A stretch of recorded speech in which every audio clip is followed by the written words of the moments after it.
예수님의 이름으로 기도합니다. 아멘. 요즘 기도하고 자신을 돌아보면서 하나님을 많이 직면하고 저를 직면하고 여러분을 직면하면서 일생일대에 가장 힘들고 어려운 시기도 지나고 있지만 일생일대에 제가 가장 성결과 성화와 거룩과 조화를 찾아가는 얼마 후에 간증을 제가 하겠습니다마는 굉장히 제게는 힘들고 어렵고 영광스럽고 존귀스럽고 황홀하기까지 한 그런 하루하루를 살아갑니다. 여러분들에게 사랑에 빚진 것, 은혜에 빚진 것, 용서에 빚진 것, 여러분 괴롭게 한 것, 화나게 한 것, 섭섭하게 한 것, 다는 모르지만 하여튼 제가 마지막 목회까지 다 그거 갖고 가게 해달라고, 보상하고 갈 수 있도록 해달라고, 그리고 제가 연단과 인내로 끝내지 말고 반드시 내게도 찬송의 영광을 허락해달라고 하고 기도를 하고 있습니다. 오늘 말씀에 굉장히 내용이 많기 때문에 간략간략 전하려고 하는데요. 오늘 수상국 얘기가 나오는데 간단하게 고대 왕국을 5나라를 기억하시면 돼요. 아수르, 그죠? 북왕국 이스라엘을 멸망시킨 나라, 바벨론 제국, 그 다음에 제국이죠. 유다를 포로로 잡아간 나라, 또 다음에 페르시아, 유다를 백성들을 귀국시키기 시작한 페르시아의 고레스 왕. 그래서 페르시아 제국은 메데와 파사라는 두 도시 국가가 연합된 페르시아 제국. 그 다음에는 이제 헬라 제국, 그 다음에는 로마 제국. 근데 지금 에스더 1장 1절부터 12절 에스더서는 페르시아 제국 중에서도 아헤수에로 왕, 역사서에는 크세르크스라는 이름으로 나오는 실제 왕 실화입니다. 이 얘기가 쭉 기록이 되어 있는데요. 여러분들, 사람과 사람의 차이는 사람과 짐승의 차이보다 커요. 다시 한번 의미해 보자고요. 사람과 사람의 차이는 사람과 짐승의 차이보다 훨씬 커요. 이걸 비교하려면 사울 왕의 아들 요나단하고 다윗 왕의 아들 압살롬하고 비교 어때요? 사울 왕의 아들 요나단하고 그런 아버지를 사랑하고 아버지와 함께 죽고 왕의 경쟁자인 다윗을 형제처럼 사랑하고 보호하고 천사같이 예수님 같은 모습으로 헤세드로 살아간 요나단하고 압살롬, 그죠? 형을 죽이고 아버지를 죽이려고 하고 아버 후궁을 범하고 짐승만도 못한. 그러니까 사람과 짐승의 차이가 오히려 사람과 사람 차이보다 덜 나요. 그러니까 인간은 신적인 존재가 될 수 있지만 짐승보다 못한 존재가 될 수도 있다는 거예요. 이게 인생을 하나님 없고 예수님 없는 아헤수에로 왕의 이 잔치를 인생의 목표로 삼고 목적으로 삼고 그게 단조하는 사람들은 짐승만 못한 삶을 살다가 죽을 거라는 거예요. 그러나 가나혼인 잔치처럼 초라하고 가난한 곳이지만 예수님이 함께하는, 세상 포도주 언젠가 떨어지는 걸 깨닫고 알았기 때문에 뭔가 안 보이는 하나님의 세계를, 진리의 세계를, 그죠? 복음의 세계를 사모하고 살아간 사람들하고 엄청난 차이가 날 거다. 그래서 천국에서는 의인들만 있고 지옥에는 짐승만도 못한 악인들이 있는 곳이 지옥이다. 그래서 우리 하나님은 천국을, 지옥을 만들 수밖에 없고, 우리가 천국을 누리는 것도 지옥을 누리는 것도 환경 탓도 있지만 실상은 내 영혼이 짐승적인 삶을 살아가느냐, 사람의 삶을 살아가느냐, 하나님을 추구하는 삶을 살아가느냐에 따라 달라질 수도 있다. 그전에 똑같은 사람을 만나도 막 어떤 사람은 세상 이런 사람이 어디 사는 천사표 같은 사람이 있는가 하면 이게 사람이 짐승이지, 이런 사람도 있단 말이죠.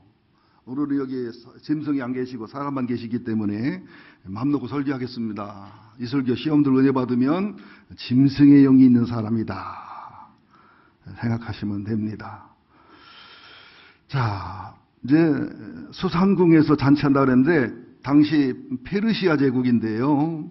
아헤수에로 왕이 이제 페르시아 제국의 3대 왕인데 이때가 아마 BC 483년 아헤수에로 크세르크세인데 크세르크세크 왕, 크세르크세크 왕 3년 정도 됐을 때 잔치를 하면서 이제 일일이 해석 못합니다. 1절, 2절, 3절, 4절을 보면 180일 동안 잔치를 하면서 엄청난 고관 대작과 유명한 사람을 불러들여서 얼마나 부자고 넉넉하면 180일이면 6개월을 잔치를 하고서요. 여기서는 아하수에로 왕의 자기과시입니다. 여러분 보세요. 다리오 왕도 그렇고 느부갓네살 왕도 그렇고 중국의 황제들도 그렇고 한국의 왕들도 그렇고 이 잔치 때 보면 얼마나 자기과시가 심합니까? 그 돈 조금만 아끼고 절약해서 서민들 그죠? 얼마 할 수 있는 그 자기과시. 이 사람이 자기과시병에 걸리면 하나님이 안 보여요. 사람이 안 보여요. 부자들 보세요. 자기과시에 걸려버리면 굶어 죽어도 저 폼내느라고 저 과시하느라고 이게 신적인 것을 승화시키지 못한 인간의 연약한 모습인데 이게 교회 속에도 있다고요. 우리 속에도 있다는 거죠. 오늘 아하수에를 잡아내야 됩니다. 이 자기 과시 속에는 5절 8절에 허영이 따라요. 181일 잔치하고 나서도 모자라서 또 이제 기천간에 이제 백성들을 위해서 7일간 잔치를 베푸는데 얼마나 호화로운지 6절 7절 읽어볼래요? 시작. 6절 백색, 녹색, 청색, 희장, 사색, 가는 배줄로 대리석 기둥을 은구리에 매고 금과 은으로 만든 걸상을 화반석, 백반석, 운모소, 흑석을 간 땅에 진설하고 금으로 마시게 하니 잔의 모양이 각기 다르고 왕이 풍부하였으므로 어주가 한이 없으며 이런 허영이 어디 있냐고요. 허영. 어느 골동품점에서 이게 정가를 2,000이나 3,000 매기니까 안 팔리더래요. 종업원이 실수로 3억 써놨더니 이틀날 2시간 만에 나가더래요. 이게 그래 이 베를린 효과래. 베를린 효과, 베를린 효과라고 그래. 베를린. 이 부자들 보면요, 좋은 것도 가게에서 사면 안 잘 나갑니다. 좋고 가격도 비싸야지. 근데 가격이 비싼 거랑 싼 거는 제품 차이는 1% 차이야. 1% 차이인데 몇 천만 원을 더 주고 사는 거예요. 이 베를린 효과라고 그래요. 허영이에요. 우리들 마음에 자기 과시만 쏙 빼버려도 물질과 시간, 인생이 엄청 절약돼요. 우리들 삶에 허영만 빼버려고 남는 과시, 신경 살아가도 얼마나 검소하고 아름답게 풍요 있게 살 수 있는지 몰라요. 그러니까 서치나 허영이나 자기 과시가 심한 사람은 내 영혼이 허해요. 내 영혼이 허해요. 술집 여자예요. 술집 여자예요. 그러고 다니는 거라고 보시면 맞아요. 그 다음에 이제 9절 11절에 보면 와스디가 엄청 고생합니다. 이런 신랑만 나가지고 9절 10절 11절을 보니까 9절 한번 볼까요? 왕후 와스디도 아하수에로 왕궁에서 여인을 하여 잔치를 베푸니 제7일에 왕이 중이 일어나서 뭐요? 술이 채서 좋게 봐야 중이요. 술이 잔뜩 채가지고서 이쁜 내 아내를 또 자랑하고 싶은 거야. 근데 이쁜 내 아내를 뽐내고 싶은 거야. 그러니까 막 왕후한테 오라고 하니까 이 왕후가 귀족 집안의 딸이거나 왕족 집안의 딸인데 지금 남녀 칠세 부동석보다 더 심한 그런 개념이 있기 때문에 이게 쉬운 일도 아니거니와 술 취해가지고 술 기운에 자기 아내 자랑하고 싶다는 게 기분 나쁘고 속상한 일이잖아요. 여러분들 한번 상식을 알아두세요. 성악가들이 옆에 있을 때 아무 때나 노래 불러보라고 하는 거 패주고 싶게 밉대요. 성악을 하는 사람은 몸이 기계예요. 몸이 일종의 악기라고요. 노래하자 나오세요. 노래해보라고. 어떤 목사님, 그런 큰 대학교 목사님이 그 유명한 복음성악 가수가 있으니까 밥 먹었는데 목사님 있으니까 한번 일어나 노래 불러봐.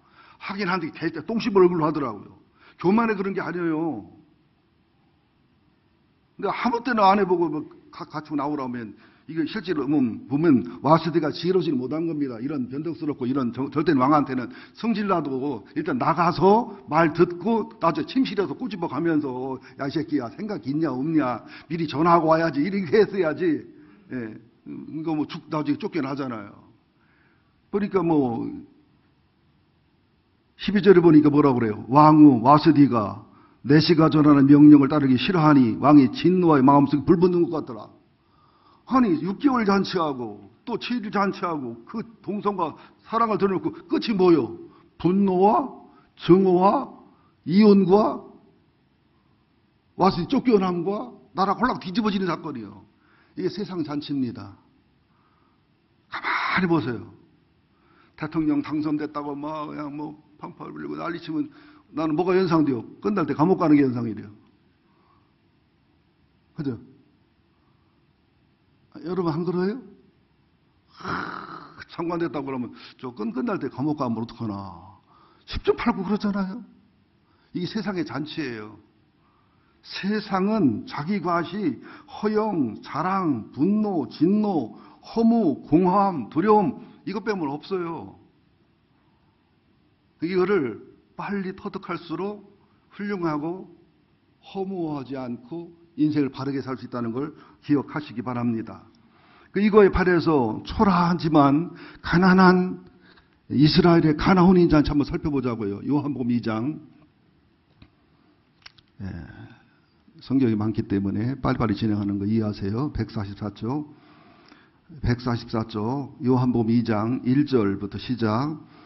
144쪽. 사흘째 되던 날 갈릴리 가나에 혼례가 있어 예수 어머니도 거기 계시고 예수의 그 제자들도 혼례의 청함을 받았더니 포도주가 떨어진지라 예수의 어머니가 예수에게 이르되 저들에게 포도주가 없다 하니 예수께서 이르시되 여자여 나와 무슨 상관이 있나이까 내 때가 아직 이르지 아니하였나. 이것은 어머니 부탁이라 들어준다는 게 아니에요. 주님의 뜻이라 한다는 겁니다. 또 이 여자애란 말은 귀내란 말인데 극존칭의 말이기 때문에 예수님 참 예의 없어 이렇게 오해하시면 안 돼요. 시작 5절. 그의 어머니가 하인들에게 이르되 너에게 무슨 말을 하시든지 그대로 하라 하니라. 거기에 유대인의 정결 예식을 따라 두세 통들 돌아다니며 서시니 이것은 손 씻고 발 씻는 물입니다. 생수가 아닙니다. 7절. 예수께서 그들에게 이르시되 항아리에 물을 채우라 하신즉 아기까지 채우니 이제 떠서 연회장에 갖다 주어라. 갖다 주었더니 우선 여기서 1절 3절에 보면은 이게 유대 지역이나 유대에 사는 팔레스타인 사람들 결혼식을 가보니까 한 5일씩 해. 5일.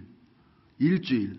아우 시끄러워 못 살겠어. 막 얼마나 노래 부르고 신랑도 신부도 건강하지 못하면 결혼 못 하겠더라고요. 지창금도 많이 들었대. 게다가 한 우리나라 어지간한 잔치에 들어가면 수잖아. 예복 없다고 안 들어가는데 쪽팔이 혼났네. 내가 훨씬 얼굴도 잘생기고 옷도 잘 입었는데 그들의 예복에 초대장 쓰면 안 되는 거예요. 성경 그대로더라고요. 뭐 잔치를 벌여야 대단도 않습니다. 그런데 포도주가 떨어졌다는 것은 그 집안이 개망신이에요. 이것은 낭패예요. 포도주 떨어질 잔치 끝나거든요. 얼마나 보고 되겠어요. 5일 7일 동안. 자, 이게 뭔 얘기냐? 우리가 세상에서 돈 벌고 그죠? 사랑에 결혼하고 그죠? 열심히 공부하고 살지만 기쁨 떨어져 안 떨어져요? 그렇게 이쁘고 사랑스럽던 아내가 5년쯤 지나면 어때요? 잘못 골랐어. 내 눈을 찔렀어. 그죠? 또 차도 사면은 밤에는 밤에 잠이 안 오자 좋아가지고 근데 5년쯤 지나면 새 차도 아니야. 아내한테 이러잖아요. 아내한테 함부로 하면 여보 잡은 고기 떡밥 주는 거 봐서 이게 그리고 여러분 돈 벌으면 돈이 쌓여있던가 돈이 떨어지지. 인간관계 하면 친하고 사랑스럽다가 언젠가 사랑과 은혜가 떨어질 날이 오지. 이 세상은 그래요 안 그래요? 근데 날 불안해. 그죠? 어떤 일이 생길지 어떤 상황이 올지 모르는 게 세상살이란 말이에요. 근데 이제 1절 3절 상반절까지 그런 상황이에요. 근데 예수님 어머니가 시킨 대로 하라. 예수님은 여자애랑 무슨 상관이 있나? 그는 내가 어머니 말을 듣고 하는 게 아니라 하나님을 따라 한다는 거예요. 우리가 신앙생활을 해도 누구 사람 말 이래저래서가 아니라 성경이라 말씀이라 하는 그런 그 움직임의 동기 기준이 말씀에 있어야 돼요. 예. 안 만들 것 같은데 또 만들잖아요. 어머니가 아니까 안 만들한다고 시키는 하라고 그러잖아요. 이게 영혼이 통하는 거예요. 사람이 통밥이 통해야 살지. 아니 도둑질을 해도 TV 던질 때 탁 받아야 되고 연탄 던지면 받지 말아야 되는데 연탄은 탁 받아들이고 TV 던지면 안 받으면 도둑질 하겠냐고.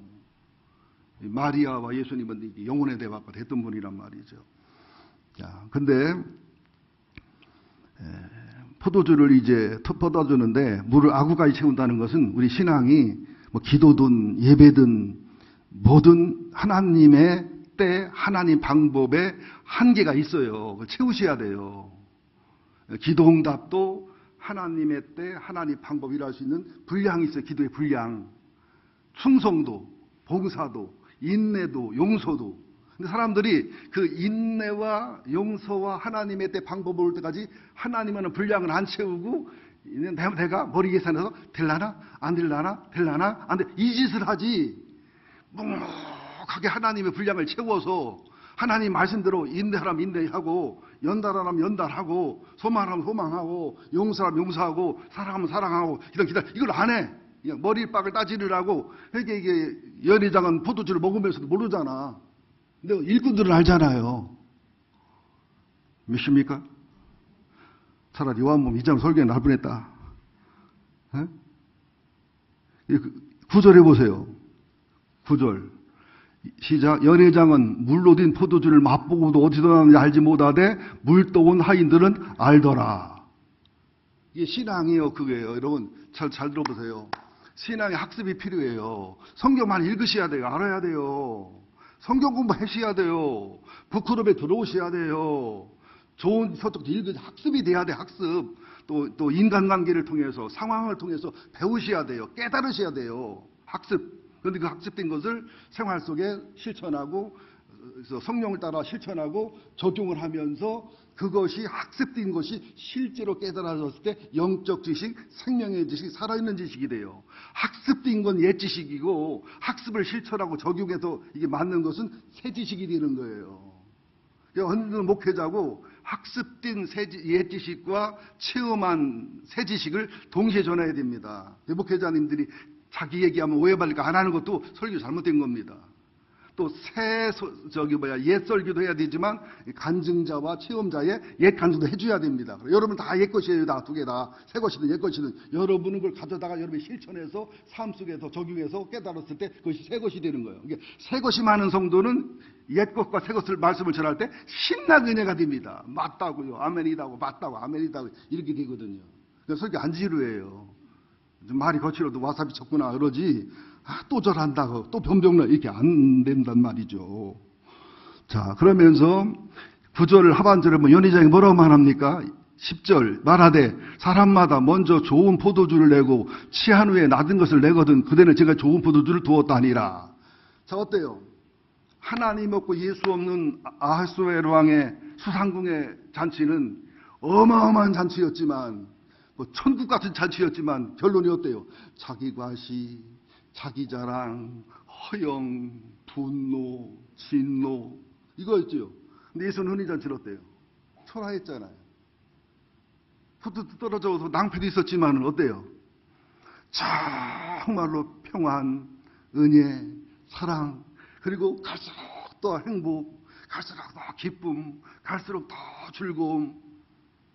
여러분 술 장사 다른 물어볼 거 나한테 물어봐라. 룸사롱 하시는 어머니 아들이었으니까 초반에는 양주 좋은 거 나가요. 소주도 좋은 거 나간다고 술이 어느 정도 세면 약간 싼 거 나가. 그리고 막판에는 소주에 양주 섞어 막 나가고 며칠 전에 팔아서 모았던 거 갖고 나가고 그리고 안주도 막 그냥 아가씨들이 막 몇 개 빼돌리고 빈 양주방도 막 채우고 몰라 그래도 내가 그래서 고생하나 봐. 그렇게 어머니 하나 키워서 그 돈을 먹고 살아서. 이게 세상이고 이게 주님 믿는 거예요. 이게 무엇하러 세상 하나님 없는 잔치를 즐기며 살라고 그러느냐고요. 나는 정말 재미없어. 저도 수준 있는 파티 잔치 많이 가봤어요. 오두하게 있고 모양 인사하고 거기서 무슨 진실이 있어, 치유가 있어, 회복이 있어, 무슨 용서가 있어, 감동이 있어. 우와. 나는 아주 껄끄러워 죽어서 그런 거. 차라리 소박한 잔치가 낫잖아요. 진심이 있는, 사랑이 있는, 은혜가 있는, 갈수록 좋은 포도주가 나오고, 갈수록 좋은 포도주가 나오고, 갈수록 좋은 포도주가 나오고. 이게 예수 안에 있는 부부들은요, 갈수록 좋은 포도주가 나와. 근데 예수 바깥에서 야망과 욕망으로 만난 부부는 그냥 자기과랑 허영, 과십, 나중에 분노, 증오, 문제되면 막 시문해나고 난리를 치는 거예요. 카터 대통령하고 카터 대통령 부인이 미국의 어느 대학이라고 하는데 모르겠어요. 대학에 가서 강연을 하는데 강연을 히트쳤어요. 대통령 끝난 후에 그만큼 훌륭하게 마무리를 잘하는 분이 없잖아요. 카터 안수 집사님이. 두 분이 참 사랑하고 행복한 부부로 소문난 비결이 뭐냐고 그랬어요. 그래 카터 대통령이 뭐라고 말하는 줄 알아요? 예, 70%의 용서하고 30%의 사랑입니다. 우리는 날마다 주님의 마음으로 용서하고 이해하고 삽니다. 박수가 나오니까 부인이 이랬어요. 부인이 잠깐만 박수 멈추라고. 우리 카터 안수한 말이 틀렸다고. 90%의 용서와 10%의 사랑으로 산다고. 예수 안에 살아야 돼요. 예수의 마음으로 살아야 돼요. 여러분, 아에스에루왕의 잔치 그거 좋아하지 마세요. 거기는요, 애줄 타고서 언제 목이 떨어질지 모르는 자리요. 그죠? 근데 가나 혼인잔치는 이름도 없지만, 유명하지도 않지만, 참 따뜻한 은혜와 사랑과 잔잔한 기쁨과 행복이 있어서, 그죠? 나이를 먹을수록 끊임없이 사랑하는, 또 행복해지는 친구가 되는 부부처럼 그런 은은한 사랑이라는 사실을 기억하셔서 한쪽은 넓은 문에 극치고 아에스에레는 그죠? 예수님 혼인잔치는 좁은 문에 극치라는 사실을 아시라는 거죠. 예. 은혜가 되시나요? 예. 그러니까 하나님이 함께하는 성공을 사는 사람은 요셉 같은 사람, 다윗 같은 사람이고 하나님이 함께하는 실패를 사는 사람은 에레미야, 이사야, 하박국, 스데반, 욥 이런 사람들이죠. 하나님이 함께하는 평범한 삶을 사는 사람들은 솔로몬의 부귀영보다 낫다고 칭찬받은 한 송이 백합받은 평범한 사람들. 사람은 하나님의 섭리와 계획이 있어서 누구는 영혼 풍년, 육신 풍년, 누구는 영혼 풍년, 육신 흉년, 누구는 영혼 풍년, 육신은 그냥 평년작. 이것도 원망 불평하지 말고 행복하게 사시기를 예수 이름으로 축원드립니다. 자, 이제 세 번째, 세상과 죄가 주는 죄악된 쾌락이 있어요. 중독된 말초신경을 자극하는 인간 속에 숨어있는 엄청난 고통과 반대되는 엄청난 쾌감이 있습니다.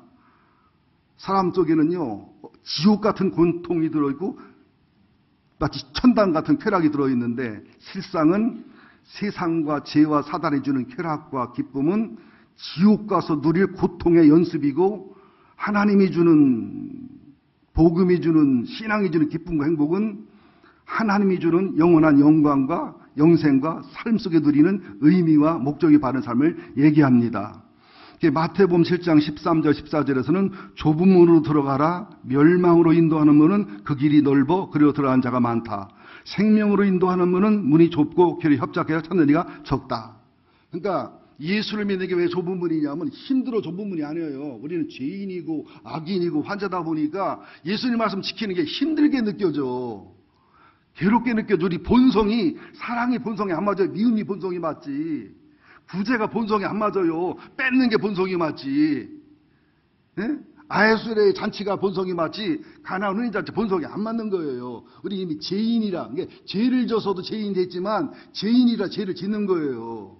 여우가 썩은 고기 좋아 듣기. 좁은 문이 뭐냐면 힘들어 좁은 문이 아니라 육성과 죄성과 싸우면서 말씀을 지키고 순종하며 걸어가다 보면 처음에는 힘들고 어렵고 괴로워 보이지만 어느 한계점이 지나면서부터 참 기쁨, 참 행복, 참 의미, 참 보람으로 돌아선다는 거예요. 넓은 문은 뭐냐? 그냥 돈만 벌으면 되는 거니까, 출세만 하면 되는 거니까, 잘만 되면 되는 거니까, 뭐 죄를 버릴 것도 없고, 죄랑 싸울 것도 없고, 그냥 그러면 돈 생기면, 명예 생기면, 권세 생기면, 여러분 어제도 여러분 굉장히 부러워할 뉴스가 하나 나왔지요. 미국의 어떤 여자분이, 세상에 그런 걸 우리 교인 중에 하나 당첨돼야 되는데 교인길라나? 미 파워볼 역대 최고 8,542억. 당첨 주인공은 50대 병원 여직원. 미국 복권 1인 당첨금 사상 역대 최고액인 7억 5,870만 달러, 약 8,542억 원의 행운을 거머쥔 사람은 매사추세츠주에 사는 50대 여성이었다. 이 복권을 이자를 내고서도 5,400억이 일시 수령을 받기로 한 이 여인은 가장 먼저 하고 싶었던 일이 쉬는 것이라면서 32년간 근무해온 직장을 떠나고 결정했고 이혼했나 봐. 그 남자 등신을 왜 이혼을 해? 또 기다리지. 31세 딸과 26세 아들을 둔 웨이치는 당첨을 얻었을지 아직 정하지 않았으며 일단 아들, 딸 데리고 일단 여행을 떠날 거다. 여러분 되게 부럽잖아요 지금. 그리고 또 삼성 이재용 부회장이 5년 선고 받은 거. 세상은 세옹지 마라. 세옹지 마라 알아요? 세옹지마? 뭔 소리지? 세옹이 지게를 지고 가다 마찰 탔나? 세옹지마? 그래서 함경도 쪽에 살던 노인네가 말을 한 마리 키웠는데 말이 만주 쪽으로 도망가 버렸어요. 동네 사람들이 세상에 살 키운 말이 도망가 어쩌냐 그랬더니 바로 이게 보게 될지도 사람이 뭐 내일 일을 모르는 건데 그랬더니 이 순말이 한 마리 하나 데리고 들어왔어. 아 그러니까 동네 사람이 경사 났다고 잘했다고 그랬어. 그러니까 뭐 경사일지 뭘지 알아. 사람이 살아봐야 알지. 아들이 말을 타다가 다리가 부러져 버렸어. 아이고 세상에 애 아들인데 다리 부러져 어떡하냐 했더니 전쟁이 났어. 다리 부러져 불거라. 전쟁은 안 나가고 살고 장가를 잘 갔어. 그러니까 일희일비하지 말라는 거예요. 일희일비하지 말라는 거예요. 이게 신앙으로 사는 사람의 특기고 특징이라는 거죠. 그러면서 육체를 따라 살아가는 사람에게는 뭐 음행, 더러운 것, 호색, 우상숭배, 주술, 원수 맺는 것, 갈라디아 5장 16절 이하에 있는 겁니다. 원수 맺는 것, 분쟁, 시기, 분냄, 당지는 것, 분열, 이단, 투기, 술 취하고 방탕한 것 이런 것들의 열매를 맺으면서 아에수엘의 잔치가 인생의 목적이 되어 살아갑니다. 그러나 이제 좁은 문을 통과하는 그죠? 갈릴리 혼인잔치의 삶을 사는 사람들은 성령의 열매, 사랑, 희락, 화평, 오래 참음, 자비, 양성, 충성, 온유, 절제 이런 걸 맺어간다는 거죠. 지금 나는 아에수엘 왕의 잔치를 인생의 목표로 하는 사람이냐? 나는 가나 혼인잔치의 가나 혼인잔치지만 예수님이 함께하는 세상께 떨어져도 세상께 없어져도 하나님의 은혜가 있고 하나님의 사랑이 있고 의로가 있고 소망이 있어서 더 깊은 신앙 믿음으로 가지는 그런 삶을 살아가는 거냐. 세상이 주는 사단이 주는 쾌락과 말초신경을 자극하는 그런 것으로 사는 사람이냐. 하나님과 복음과 신앙이 주는 참 건강한 행복과 기쁨을 누리는 사람이냐. 신명기 제가 33장 그 모세 유언을 보면서 참 가슴이 뜨거워지더라고요. 모세는 행복자라는 거예요. 신명기 33장 29절에 보면 이스라엘이여 너는 행복한 사람이로다. 애굽에서 나오려고 그 고생했는데 광야에서 그 고생했는데 가나안 땅 들어가도 여리고성이 있지 전투해야지 그죠? 뭐 행복이야 개고생이지. 그런데 니들이 영적으로 신앙적으로 행복한 사람들이라는 거예요. 여호와의 구원을 너희같이 얻은 백성이 누구냐? 여호와가 너를 돕는 방패가 되고 여호와가 내 영광의 칼이 되고 내 대적이 되게 복종할 거고 내가 그들의 넓은 곳을 밟을 것이다. 너들은 행복자다. 34장 26절에 보면 여수룬이요 이스라엘 백성을 가르치는 거요. 33장은 12지파를 다 축복하고 나서 12지파를 통틀어 축복하는 겁니다. 여수룬이라는 말이 뭐냐면 반듯한 백성 하나님 앞에서 구부러지지 않은 백성 하나님 앞에서 정직한 백성 하나님 앞에서 하나님과 관계가 정상적이고 바르게 된 올바른 하나님의 백성들이 되면 출애굽기 19장 6절 제사장 나라가 거룩한 백성이 돼서 여수론이요 아름다운 이스라엘이요 반듯한 이스라엘이요 사랑스러운 이스라엘이요 거짓이 없는 이스라엘이요 제사장 나라요 거룩한 백성이요 하나님 같은 이가 없도다. 시편 23편 다이 뭐라고 해요? 여호와의 선하심과 인자심이 정녕 나를 따르리니 하나님 같은 분이 내게 없다. 예수 같은 분이 내게 없다. 기독교 신앙 같은 게 내게 없다. 이게 복받은 사람이란 말이죠. 이게 행복임을 기억하시기를 예수 이름으로 축원드립니다.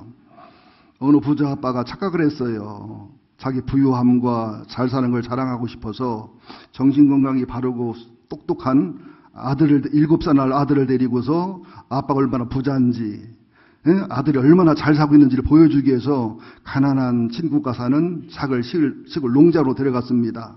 그곳에서 나무로 만든 작고 허름한 집에서 아들과 함께 잠을 잡니다. 이틀 밤을 보낸 아빠가 자기 아들이 자신이 의도했던 대로 부자로 사는 게 얼마나 행복한 건지 시골 가난한 게 얼마나 비참한 건지를 깨달았는지를 물어봤습니다. 아들아 가난한 사람들이 어떻게 사는지는 잘 보았지 거기서 무엇을 배웠니? 아들 대답입니다. 네 아빠 정말 좋았어요. 우리 집에는요 개가 한 마리 뿐이었는데요 그 집에는요 뒷마당이 있어가지고 개를 4마리나 키웠어요. 우리 집에는요, 뒷마당에 수영장 하나가 있었는데요. 그 집에는요, 끝없고 아름다운 개울과 냇가가 있었어요. 우리 집에는 전등만 있었는데요. 그 집에는 멋진 별들이 수천억 개가 넘게 있었어요. 우리는 밤에 제각기 텔레비전을 켜서 각자 둘러앉아 보고 앉아서 따로따로 봤는데 거기 사람들은 둘러앉아 재미있게 놀고 행복하고 즐거운 삶을 살았어요. 아빠 고마워요. 제가 얼마나 가난한 사람인지를 알게 해주셔서 고마워요. 여러분, 우리는 가난한 사람이 아니에요. 우리는 가난의 영을 이기셔야 됩니다. 부자라도 헌금하지 못하고 구제하지 못하고 섬기지 못하면 가난한 영이 들어간 사람이에요. 가난해도 가진 것 없어도 주님께 드리고 싶고 남에게 구제하고 싶고 섬기고 싶은 사람은 가난한 영에서 부유한 사람입니다. 예상외로 돈 많은데 가난한 영에 잡힌 사람이 이렇게 많습니다. 상상외로 돈도 없는데 가난한데 가난한 영에 벗어난 사람이 그렇게 많아요. 여러분, 영이 우리의 영을 지배하는 거예요. 나 보세요. 집불 마이너스 인데도 난 얼마나 부자인지 몰라. 밥도 내가 다 사. 부작교회 목사 와도. 집사람 인상을 좀 쓰긴 쓰는데, 여보, 내가 가난한 영이 없어. 나 쳐다봐, 장여사. 가난한 영이 없어서 그래. 거기다 또 이제 허황된 영도 좀 있고 또. 이래야 아내가 의유가 되니까. 그러면서 여러분들, 정말 행복자가 되고 싶고, 이 시대 가난 혼인잔치의 그 행복을 누리고 싶으면, 가정공동체와 교회공동체를 지키고 보호하고 행복을 누리셔야 됩니다. 여러분, 가정공동체는 지켜야 돼요. 보호해야 돼요. 교회공동체 굉장히 중요합니다. 여러분, 이 시대 성전은요, 사람이 신전입니다. 이 육체가 하나님이 거하는 성전이에요. 이 성전된 성도가 모인 곳이 교회예요. 교회 에클레시아. 그리고 모인 에클레시아를 위해 필요한 건물이 예배당이에요. 그래서 우리 성전도 교회도 예배당도 다 소중하고 귀중한 겁니다. 하나님을 사랑하면서 성전을 사랑하지 않는다? 신앙 거짓말이에요. 하나님을 사랑하면서 교회를 사랑하지 않는다? 그건 아주 잘못된 거예요. 하나님을 사랑하면서 예배당을 소중히 여기지 않는다? 그것도 굉장히 병든 겁니다. 여러분, 가정을 보호하고 가정을 지키고 가정의 행복을 누려야 돼요. 교회를 지키고 교회를 보호하고 교회를 돌보고 교회를 사랑하고 그 가정에서 주는 교회에서 주는 행복과 하나님의 비밀을 누리는 우리가 돼야 될 줄 믿습니다. 에베소 5장 보세요. 하나님은 사도 바울은 가정과 교회를 계속 연결하잖아요. 가정과 교회를. 남편은 예수고 아내는 그죠? 교회고 그죠? 계속 가정과 교회, 가정과 교회, 가정과 교회. 근데 한국 교회는 참 안타깝게도 하나님은 사랑하지만 교회를 사랑하지 않는 분이 많아요. 교회 머리가 예수님인데, 교회가 예수님의 몸인데, 교회가 예수님의 신부인데, 그 마지막 날 공중 혼인잔치에서도요, 신부들은 교회들이 신부입니다. 열처녀들은 성도들을 말하는 거예요. 교회가 신부예요. 예수님 앞에 신부예요. 교회가 얼마나 소중하고 귀중한지 여러분들 굉장히 소중히 여겨야 됩니다. 가정을 지키고 보호하고 교회를 지키고 보호해서 거기서 주신 축복과 은혜를 누리는 것은 인생의 승리의 비결이고 하늘나라 영광의 비밀임을 기억하시고, 주님이 준 복 중에 복이 뭐냐? 예수님, 그 다음에 부모님과 배우자, 그 다음에 목회자, 그 다음에는 교회 공동체, 가정 공동체예요. 특별히 식물학자에 의하면 아무리 건강한 나무라도 3번 이상 뽑아 옮기면 죽는답니다. 태풍이 불 때 보면 뭐가 잘 넘어지냐면 가로수가 넘어지죠. 그 큰 나무인데 왜? 뽑아 옮긴 나무라. 백혜사님 맞습니까? 안 맞습니까? 네, 뽑아 옮긴 나무는 한두 번 옮길 수 있어요. 길게 잡아야 3번. 근데 교회를 옮기면 절대 고목이 못 됩니다. 한 교회에서 뿌리를 내려야 돼요. 땅의 신앙이 돼야 돼요. 이게 문제가 많은 게 뭐냐면 자기 성격 이상이 있거나 비판적 교만하고 자기를 다듬는 것을 모르고 그냥 괴롭고 마음에 안 들고 힘들고 이러면 옮겨다녀. 평생 잠옥이 되는 거예요. 저는 얼마 전에 덩케르크라는 영화를 봤는데요. 1940년 5월 독일군이 벨기에, 네덜란드, 룩셈부르크를 파죽지세로 점령하지요. 프랑스의 덩케르트만 점령하면 프랑스 전역을 점령할 수 있고 그 포위방에 걸려든 연합군은 프랑스, 영국, 벨기에, 네덜란드, 훈인 등 37만 명이었습니다. 이들을 성공적으로 철수시키지 못하면 엄청난 군사력 손실일 뿐만 아니라 전력 손실로 장차 반격을 할 수 있는 가망이 없어지고 전쟁은 지게 되었습니다. 근데 연합군을 37만 명을 철수할 군함이 없어요. 충분하지 못해요. 그런데 영국 국민이 기도합니다. 그러자 이상하게도 히틀러가 갑자기 진격 중지 명령을 내립니다. 뭔가 있지 않을까 하고서 스스로의 덫에 걸려서 진격 중지 명령을 내리고 작전 시간을 놓습니다. 날짜까지 밝아져서 철수작전이 성공을 흘러갑니다. 군함이 없고 배가 없어요. 또 군함과 배가 나타나면 계속 독일군이 폭격을 하고 독일군이 그냥 기중소사를 쏘고 해서 엄청나게 피해를 입었습니다. 그때 국가 요청에 부응받은 850척의 민간인 배가 철수작전을 돕습니다. 덩케르트 부두에서 철수할 병력을 태우러 오는 배를 기다리던 해군 제독이 수평선 너머에 나타난 수백 척의 민간인 배를 봅니다. 그때 육군 대령이 질문합니다. 제독님 뭐가 보입니까? 제독은 눈물을 글썽이며 눈물을 흘리며 말합니다. 조국이 보인다. 국가 안보는 군인들만의 일이 아닙니다. 국민 모두의 일입니다. 나라와 민족에 기도하셔야 됩니다. 행복이건 지금 우리 장집사 기도했지만 동성애법, 성평등법, 잘못된 법 제정에 기도 굉장히 많이 하셔야 됩니다. 문 대통령이 잘한 것도 있으시지만 위험한 것도 굉장히 많고요. 지금 저런 식으로 복지만 가시면은 얼마 후에 유럽 꼴납니다. 원자력건도 물론 원자력이 위험하고 문제 있는 건 사실이지만 졸속으로 해결할 게 아닙니다. 구글이 달려 있고요. 엄청나게 신중하게 추진할 일입니다. 이면에는.